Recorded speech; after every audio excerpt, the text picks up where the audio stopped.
Hello, Dr. Bridget here with another prescription for success. And today I'm going to talk about how to understand your emotions.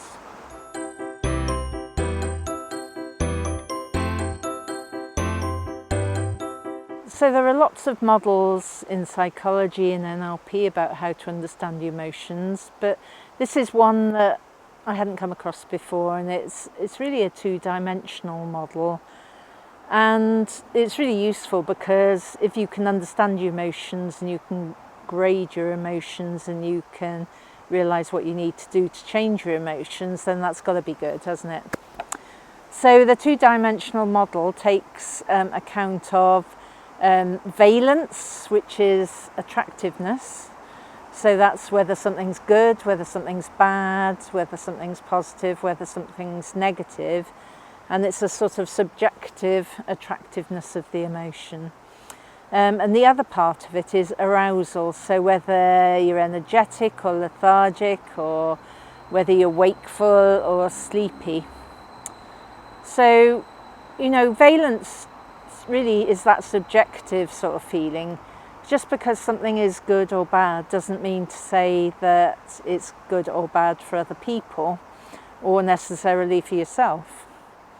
And then again, in arousal, if you've got negative emotions such as fear or anger, sometimes they may appear negative, but actually they can be really motivating.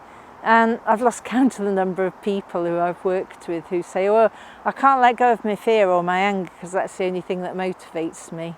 And of course, there are lots of things that can motivate you, that arouse you in sort of like being excited or curious or bouncy. I can't think of any positive arousal things at the moment, but there's lots of other ways of doing that.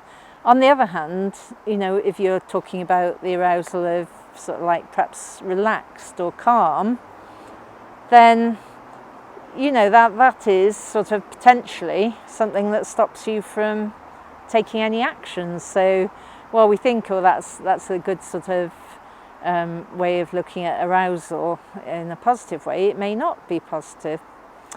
So what I'm going to do is in the blog, I'm going to talk about high valence and high arousal, high valence, low arousal, low valence, high arousal, low valence and low arousal, and just sort of point out some examples to you.